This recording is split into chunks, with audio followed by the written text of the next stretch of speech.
Ladies and gentlemen, this is Nate Crespo, your host for today and forever. And welcome back to another episode of the Lawyers in the Making podcast, where it is my job to focus on unique journeys to the law and law school of professionals in the legal field and law students. And let's talk about today. And first, I just like to apologize. I'm a little nasally today. I'm coming off from a cold. I spent my spring break in my bed, which was wonderful. But as they say, what doesn't kill you make you stronger. Kelly Clarkson didn't come up with that. Friedrich Nietzsche did. Had to make that clear. But let's talk about enough about me. Let's talk about what we're doing today because we have another amazing guest. He's a University of Missouri St. Louis graduate and currently works as a partner at Anders CPAs and Advisors. He also has a new book coming out, Judicial Dollars and Cents, a virtual CFO's playbook to help law firms create a financial roadmap to success. Excited to have him on the podcast today, Mr. John Scott. Welcome to the podcast. How are we doing today? Thank you, Nate. I'm doing great. So, John, before we get started, can you tell the audience a little bit about yourself? Sure. So you gave the base outline of what I do, but I've been a CPA since the 80s, and I realize you were not born then. Many of your listeners might not have been born then. But we as a firm always got most of our referrals from attorneys, and we like to work in a collaborative manner with attorneys. We also like the fact that usually their fees are slightly higher than ours, so it's not a big fee shock when our bill comes to the client. But working with attorneys, I was very fortunate in St. Louis to meet a very entrepreneurial attorney early in my career who grew his firm from just the St. Louis area to all across the United States by focusing on data and good financial information. And he had this firm that he could pick a city, find a managing attorney to work in that firm. And as long as they would follow his system, it was like a franchise. Franchise is not allowed here, but it was formula law where if you follow the system, you'll be successful. And he grew his firm across the entire United States. It was phenomenal. And through that experience and working with other attorneys is how I came up with the ideas for the book. So, here we'd love to focus on the journeys, people's journeys. And as people probably saw from the intro, John himself is not a practicing attorney. He did not go to law school. We were talking before, he said he studied for the LSAT, never took the LSAT, but it's just as important to have John on the podcast here because it represents just another path people can have into the legal field, that you don't necessarily have to go to law school to be involved in the legal field. There's endless possibilities out there in the world, and John is an example of one of them. So let's go back all the way to the wonderful year of 1985. I won't do the age thing with you. I always do the age thing. I won't do it with you. But if anyone was wondering, I was negative 18. But you're at the University of Missouri, not Columbia, Missouri St. Louis, correct? I started out at the campus in Columbia and I finished up in St. Louis. Okay. So that was 1985. Then you went on to go to okay, I understand what you're saying now. But then in 1988, you graduated from the University of Missouri St. Louis and eventually became a staff accountant at James P. Ooh, that's a tough one. Devereux? Devereaux. Okay, Devereux. That's very French. I have to work on my French now. But Actually, let me correct you there. It's Devereaux with an E, no A. So it is the Irish version of Devereaux. oh, see, I'm Irish myself, so I should have known that. I should know. My grandparents will be very mad at me. But what went into your decision to decide to go into the accounting field and join up with this company? Why'd you do it? I looked to it for security. My parents were both in up and down fields, mainly sales, and it was feast or famine. And I really wanted the stability of a profession that provided for my new wife and the kids that were going to come. And I saw accounting as a place to do that. I left Devereaux after a few years and in 92 came to Anders, the firm that I'm at now. And I originally spurned their offer and said, no, I'm not interested. I'll be partner at this little tiny firm in St. Charles, Missouri. And when I got back to my office the next week, I thought I had to at least talk to Anders. And it's been a great ride. The difference between a mid-sized firm and a small firm was just the number of zeros behind the dollars on the tax return. And it's been a great experience. And one thing I would say to young people, and I tell this to my children all the time, is you can make some changes in your career, but not every 2 years. Find a place that's a good fit. It's not always going to be perfect, but stick it out and build something. And the other thing is, what you do in the first 5 to 7 years of your career defines the next 30 years. So you're building your reputation and experience during that early part of your career, and that really defines what you're going to do for the remainder of your career. So it might not be at the firm you start with or the company you start with.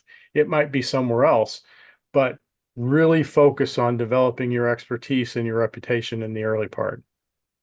So, what would be some pieces of advice you would have for people in terms of developing that repertoire, in terms of developing that experience, developing those skills that will help you become a valuable employee to any company across the United States? People have to know that you care, or at least feel that you care. It's not, and I realize there's a generational difference between you and I, but people need to know and feel that you care about their situation. And really when you're dealing with clients or bosses or colleagues, you have a lot of different things pulling at you. And you really have to keep all those plates up in the air so that everybody feels valued. And that's a skill that you will learn over time, and you'll learn how to convey the fact that you care about each and every one of them. Yeah, that's such a reoccurring theme on this podcast, time in and time again.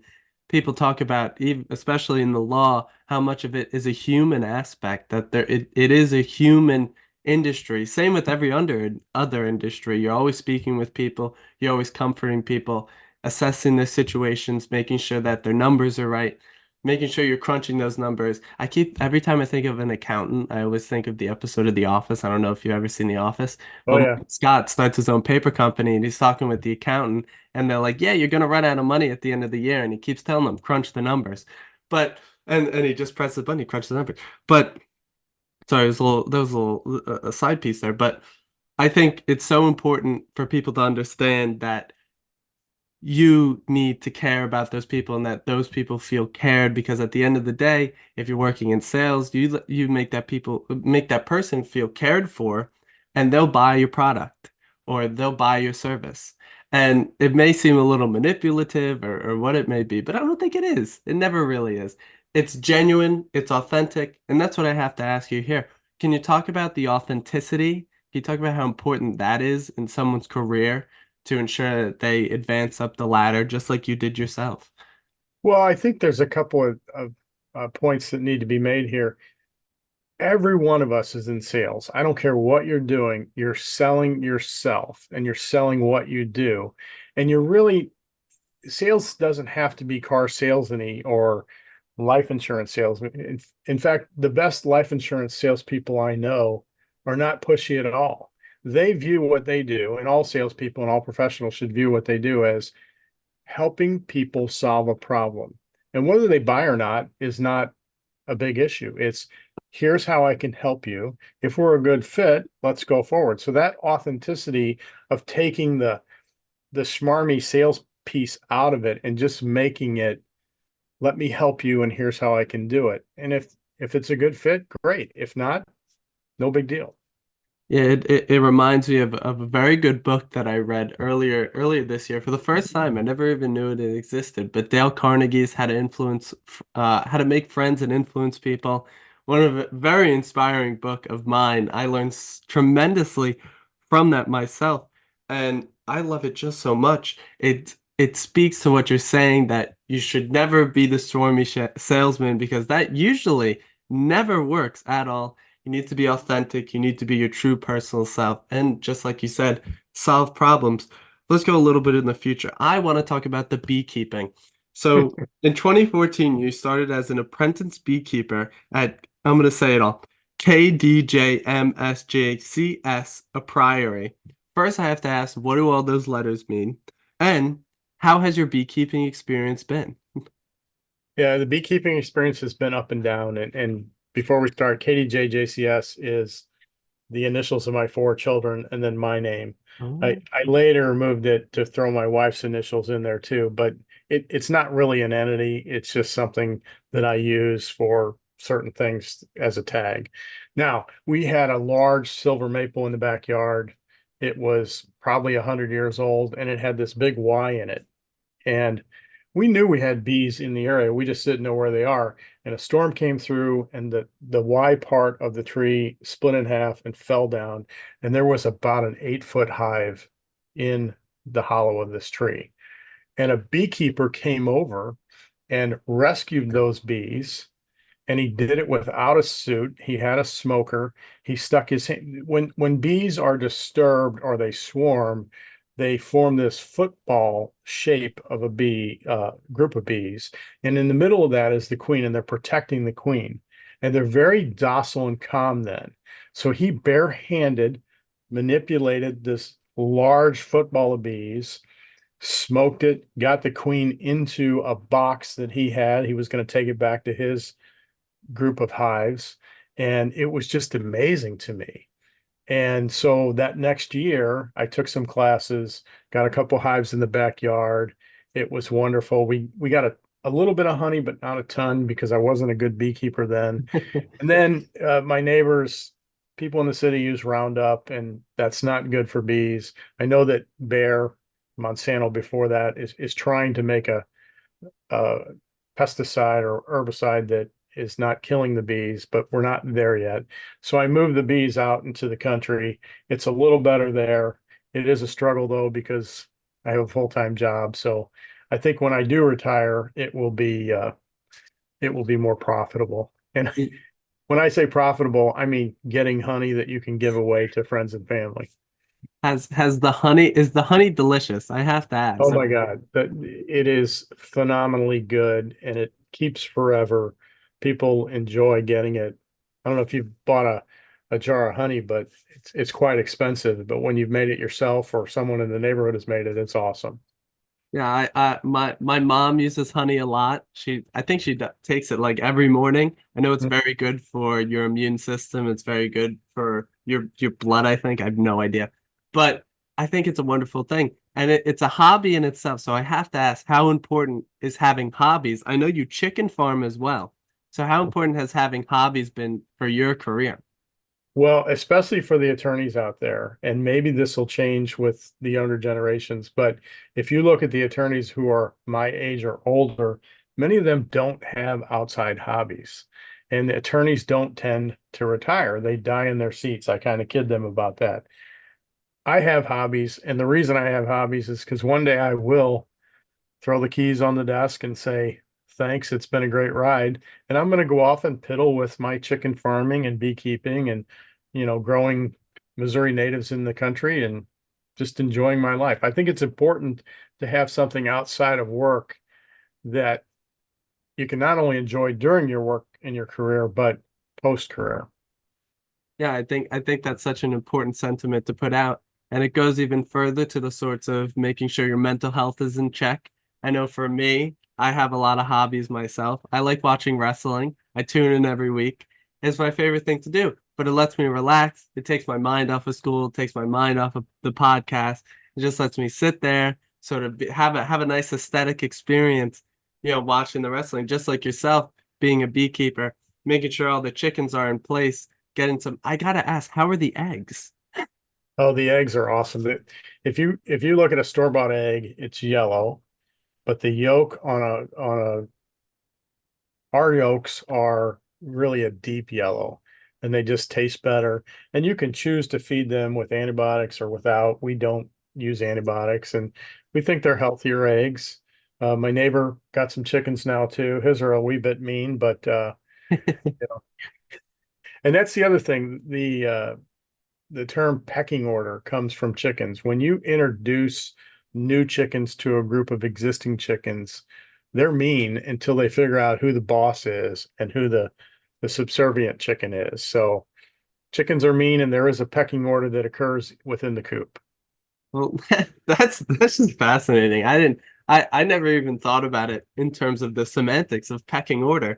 And now that I know, I mean, wow, I'm getting lessons in beekeeping and chicken farming live on the Lawyers in the Making podcast.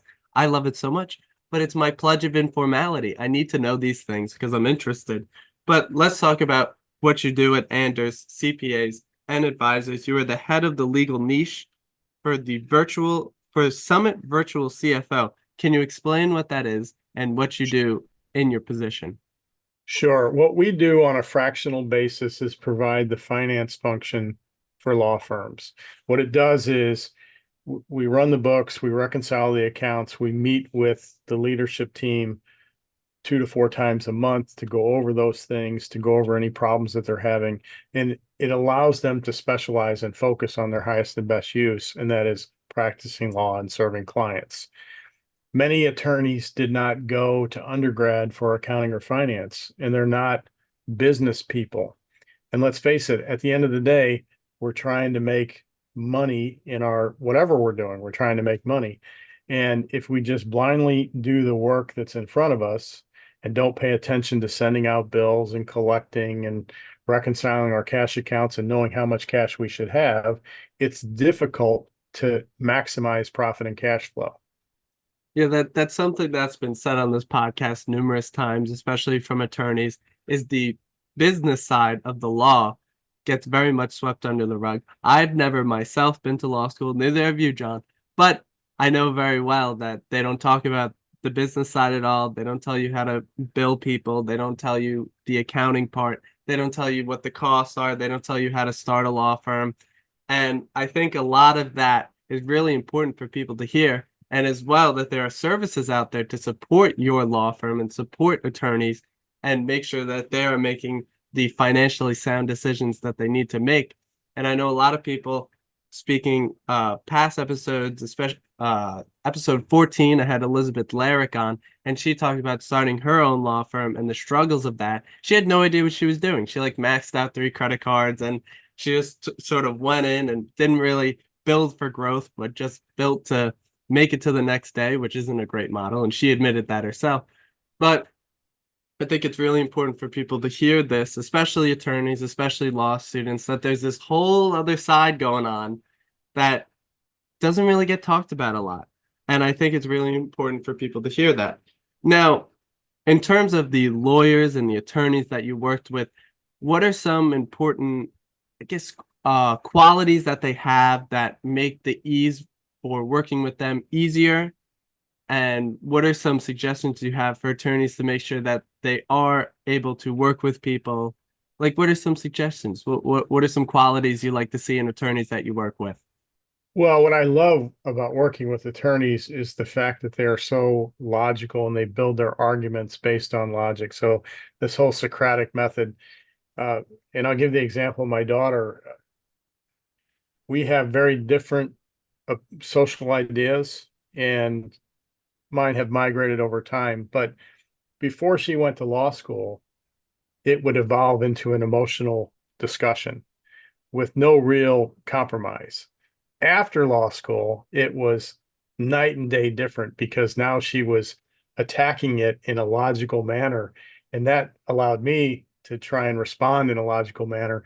And I will tell you that that's more productive because I've changed some of my ideas, and I think she's considered and changed some of her ideas as well. So that's what I appreciate about working with attorneys is most of them leave the emotion out of the argument, and you can just get down to the logical piece of it. Um, you know, it's just a really good quality of the training that they get by going to law school. So, from that, I have to ask, at working at Anders, being the head of the legal niche, what has been some favorite parts, some best moments in your long, long career? What has been the most enjoyable? These moments stick out like a sore thumb. What are they? Well, it has been a long career, and you you wonder sometimes early in your career, am I doing the right thing by staying here? And then, you get promoted, you make partner, and initially that's not the greatest thing, but eventually it becomes a good thing. So it does stick out to me that not job hopping along the way. And I had opportunities. Recruiters call all the time or called all the time. They don't call me anymore, although occasionally I get a a LinkedIn say, hey, would you consider this job? I'm like, no, I wouldn't. But staying the course in an organization that you trust and you believe in, and then you become a partner of, I mean, it's just that's the most rewarding thing to me. What are some pieces of advice for people? Obviously, you yourself have climbed the totem pole. You've reached the top. You're a partner at Anders. What are some pieces of advice for people who are looking to climb that totem pole just like yourself to ensure that they continue to be promoted and continue to hold the massive value in the company just like yourself? I would read that book you referred to earlier, Dale Carnegie. That is a wonderful book. The other person out there I don't think is alive anymore is a guy named Zig Ziglar. And Zig wants you to be present, be where you are, and he wants you to make sure people know that you care. You're always working for that next position up. And we have about 10 levels of staff from intern all the way up to partner. And I always tell the younger people, read the job description for the next promotion up and start building your skill set and your efforts towards what that job description says. And then they'll have no choice but to promote you because you're doing that job. And once you get there, you just go to the next one. And I also tell them, because a lot of places will have reviews twice a year or once a year. Write down your case early in the year for why you should be promoted and then put it away.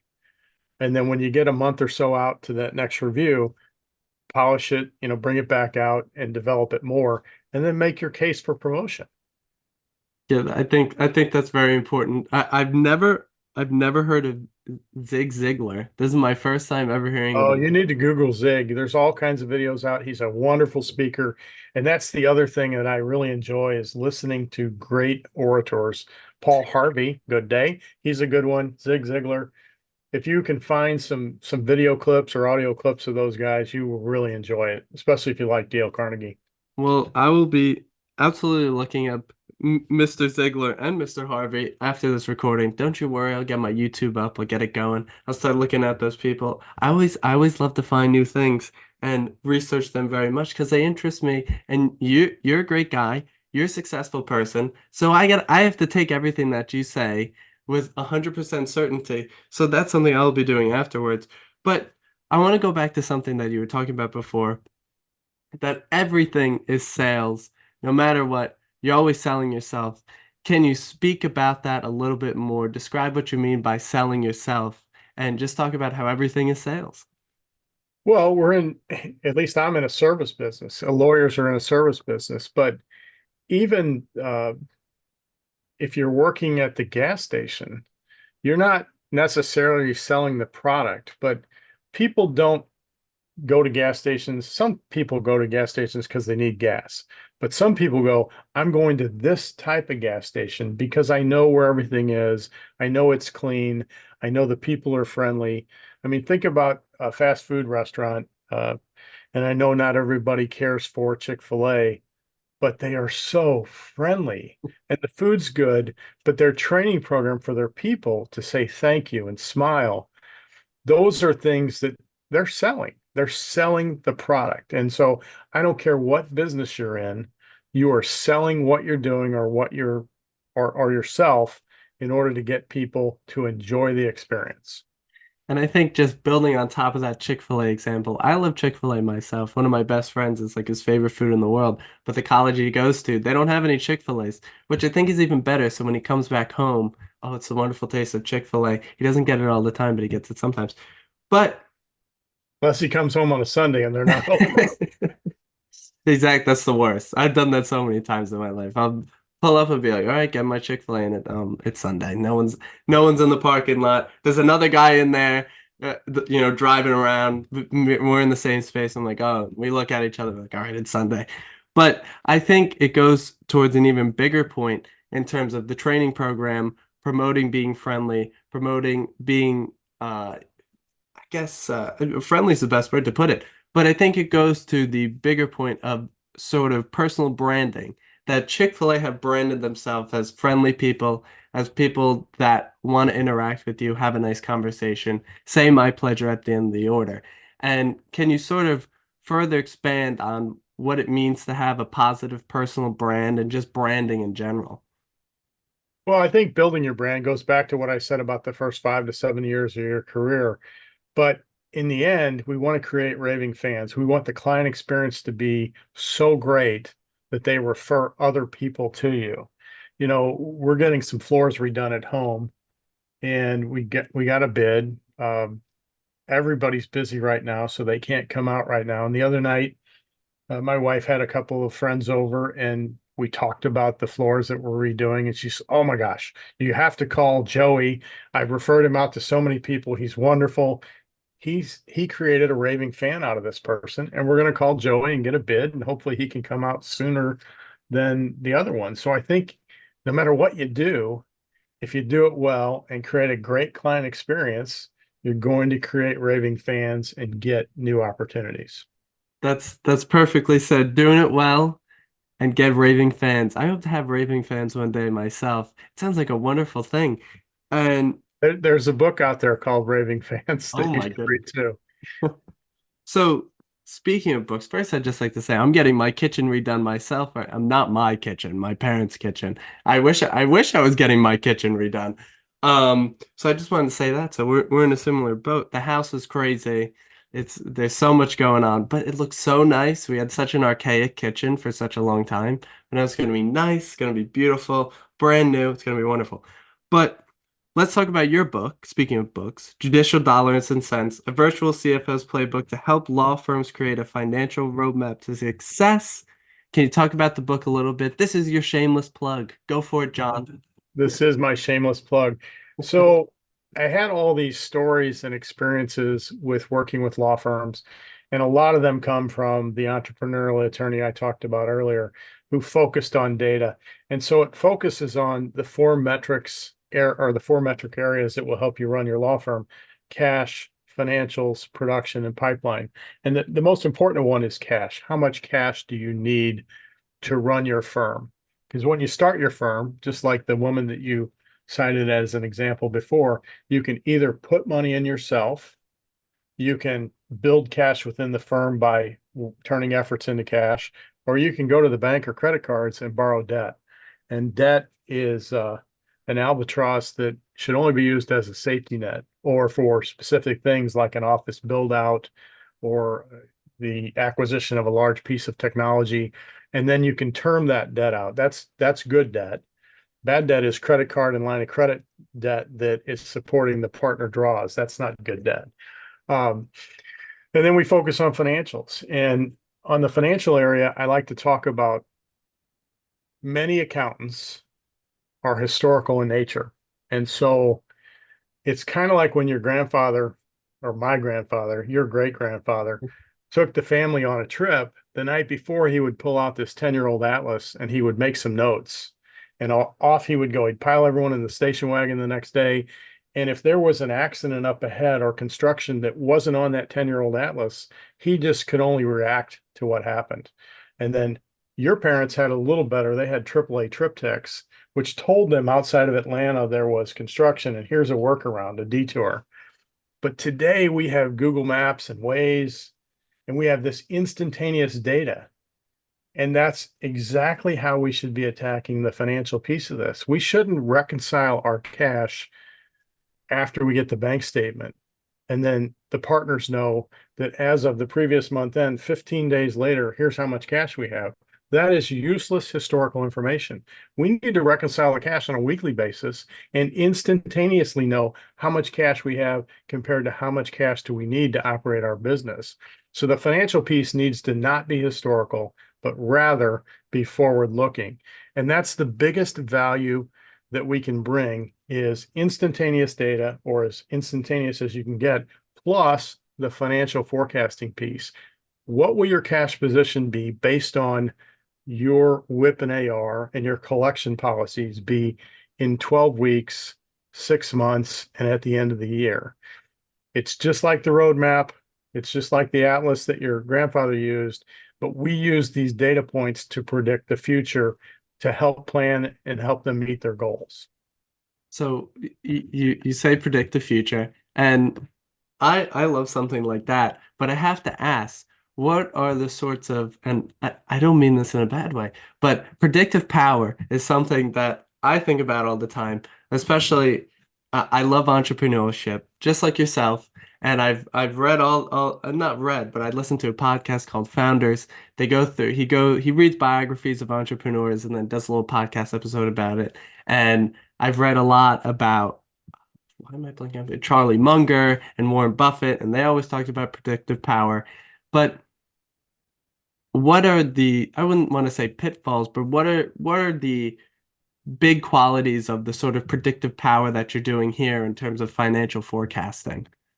Well, we're not building it based on a wish. We want to grow 20%. We're building it based on how many billers or attorneys and paralegals do we have? What's their charge hour expectation? What are our collection processes? So I could have all the attorneys working on client matters and charging time, but if I don't send out bills and hold my clients to our terms of paying their bills, then I'm not going to collect any money. And so it's setting charge hour expectations. It's having good billing hygiene so that we can bill and collect and turn those efforts into dollars. That's how we're able to predict future cash positions. And then there are certain types of law firms, like contingent fee firms, that don't charge by the hour. And that's fine.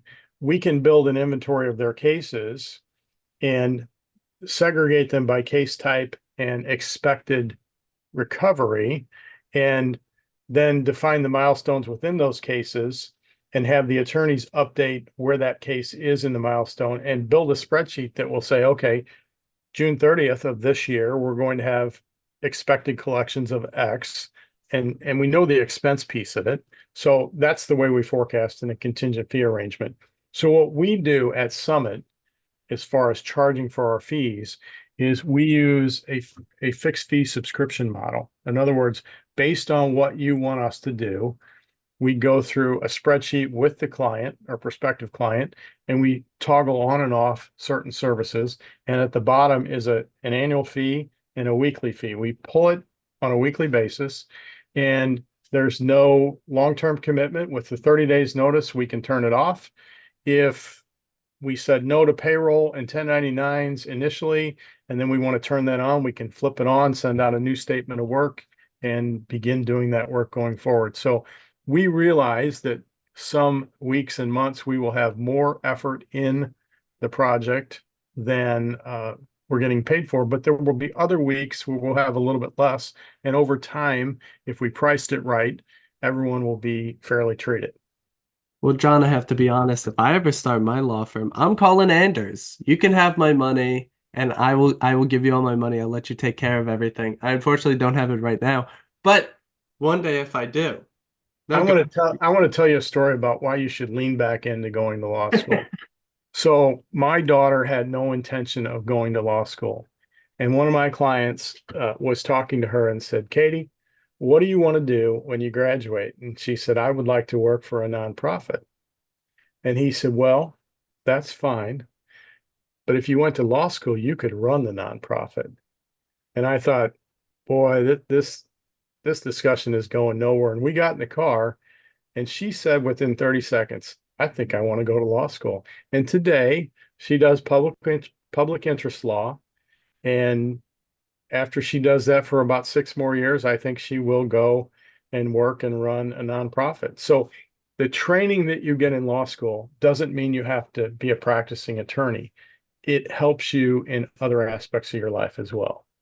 I think that's an important point for myself, but important for people listening out there because it's identifying another skill that you can gain through law school if you're uncertain, that even if you don't even know what you want to do, if you want, even if you want, just like your daughter, wanting to run a nonprofit and not seeing that future within law, but realizing the fact that going through law school, getting that practice, getting that training, gaining those skills are just as valuable in doing that and can help people's uncertainty, just like myself. So, John, I might take your advice. I might go to law school now, but I got time. I got time to think about it. But your words will always be in the back of my head, yelling at me. So the question I have to ask, obviously you have the book. It's a wonderful thing, by the way. Congratulations on having a book in the first place. I Thank you. I would like to write a book myself. I don't know what it would be about, but I'll figure it out one day. What is the one thing, what is one big thing that you want people to take away from reading your book? Law is a business. And if you pay attention to the data, whether you use someone like us or do it internally and hire a finance team, it's work to your highest and best use. Go serve clients, hire the right people or vendors to run your business and present you with the facts to help you make data-driven decisions. We're not doing this just as a hobby. We're doing this to make money. And if you didn't want to run the business piece of it, you should probably go work for another firm that does want to just pay you to work on law. So pay attention to the data and maximize your profit and cash flow, even if it is so you can do other things within your law firm. Maybe you've got enough money, but you want to do some good for the community. Let's maximize that profit and cash flow by paying attention to the data. Oh, that's such an important point. I love that so much because when you maximize the profit, you can maximize what you could do with your money. You're not, so coddled up in what you're doing and what your business, making sure that you're surviving the next day, but making sure you're maximizing what you're doing over time. I think it's a wonderful thing, John. But we're down to our last four questions. We're talking about Mr. Ziegler and Mr. Harvey, but I want to ask, what are some of official on the Lawyers in the Making podcast? What are John Scott's official book recommendations? Good to Great by Jim Collins, the Dale Carnegie book. There's a kind of a gratitude book, and I'll get the name wrong. It is it's fish, and it's based on the Pike Place Fish Market in Seattle, and about how they have so much fun in doing what they do. I don't know if you've seen videos of that, but as they're processing these fish at the fish market, they're, having a great time with the crowd and they're pitching fish around and they're catching fish. And it just talks about making the workplace a place where everybody feels valued. So, second to last question here. I love the book recommendations, by the way. What are the sorts of things that you consume, not food, consume on a daily basis, either that be through social media, so Twitter, Instagram, YouTube, Reddit, LinkedIn? What are some favorite people that you read on a daily basis? What's crossing the transom of John's mind on a daily basis? Well, I can't figure out Reddit. I have children that go down the Reddit rabbit hole and I just can't do it. Now, TikTok, TikTok is a time suck that I enjoy on a daily basis. And Twitter, within Twitter, there's a handle called Tax Twitter, which is a group of people that are tax people. And then there's some legal hashtags that I follow as well. And I do enjoy that because there are some very smart people out there that follow the latest developments in both law and tax.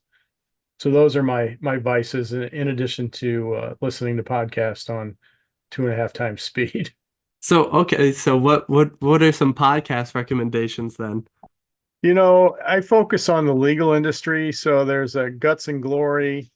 There is Steve Frenzen up in Chicago. There's the Lawyer's Lounge is a Florida attorney, which is very it's just like the name. It's like you're in a nightclub talking to a couple of attorneys. Those are just ones that I tend to enjoy lately. I love to hear that. I love to hear the podcast listening because we're on a podcast right now. I hope one day if you go on another episode, you're like, oh, I love the Lawyers in the Making podcast. You don't have to. You don't have to. Only if I you want. did I did listen to a few episodes before we came on. I like to get to know your style and I appreciate that, John. I really do. The listens always help. But second to last question here. You're always working. You got your beekeeping. You got your chicken farming. You got your accounting, your virtual CFO. But what does an ideal Friday night and Sunday morning look for John? well, Friday night is usually I'm tired from the week, so I really just want to not do a whole lot. If my wife says, "Hey, we're going out," we made a commitment Friday night. I'm not real enthused about that. Saturday night is the night for that, and then Sundays, the greatest time of the year is football season. Starts in August with college, ends with the Super Bowl. So we're in this dead period right now where there is no football. So I wake up on Sundays and I really don't know what to do with myself, but I'm waiting for August. I couldn't agree more. Do you have are you I see you're in St. Louis and the Rams moved. Are you still a Rams fan or are you not a Rams fan at all? Not a Rams fan at all. I had Rams season tickets when they were here for a little bit. I did enjoy the greatest show on turf. I am currently and have been for about 6 years a Kansas City Chiefs fan. Oh, lucky man. And I did get season tickets 6 years ago, so I make the 3.5, 4 hour drive on game day to go to the games. And Patrick Mahomes ended up in the perfect storm. He has the right coach, the right teammates. I do think that if he had been drafted by another team like Chicago, who had a shot at him, he would still be great, but not as great as he is with Andy Reid. John, you're gonna get me emotional right now. I'm like the biggest Patrick Mahomes fan on the planet, I think. You might be a more Patrick Mahomes fan than me since you're going to the games, but I think he's the greatest quarterback of all time. Already, I'm ready to die on that hill. I think he's better than Tom Brady. Oh my God. Um, I love Patrick Mahomes. I literally will like I'm a Giants fan. They suck, so I don't even watch them. But I will sit down and watch a Chiefs game every single week because I love Patrick Mahomes that much. He's just the perfect quarterback. You can't he does things that like people started doing the no look passes because of him. Like that became a thing because he's like, one day I'm gonna look the other way and throw the ball this way. I just think he's a magician. He's amazing, and I was so happy when they won the. I mean, you were very happy when they won the Super Bowl. I was very happy when they won the Super Bowl because there's a lot on the line. I always argue with my friends about sports, and I've been talking about Patrick Mahomes for like 5 years. I'm like, this guy's gonna be the GOAT, and it's coming into fruition. It makes me so happy when I could be right. I was really surprised this year because throughout the year it didn't look like we were a Super Bowl championship team, but going on the road in the playoffs, we had never done that before, never had to do it before, and it worked out. And Patrick is magical. It's so spectacular. It literally, oh man, every time I think about him winning the Super Bowl, it makes my day. And I think they're gonna go for the three-peat. They're gonna be the first people in NFL history ever do it. I think they're gonna do it this year, John. I hope so. I hope so. So, last question. I do this at the end of every episode. What are your words of wisdom for the aspiring law students, the current law students, and the current legal professionals, and as well anyone out there listening who's uncertain about law? You yourself aren't an attorney, but your words of wisdom still hold a ton of weight. Don't let the stress get to you. Don't take yourself too seriously. Do the best job you can. Be nice to people. Make people feel that you care. Keep improving yourself. I had a middle school PE teacher that said, when you're through improving, you're through. And I think that's words to live by because you have to always constantly improve yourself or you're going to get left behind. If we think about AI, you're not old enough to remember that we used to do amortization schedules by hand, okay, and depreciation schedules. And then when I was in high school and college, we went from punch cards to spreadsheets, VisiCalc, Lotus 123, which is now Excel. And now we have AI.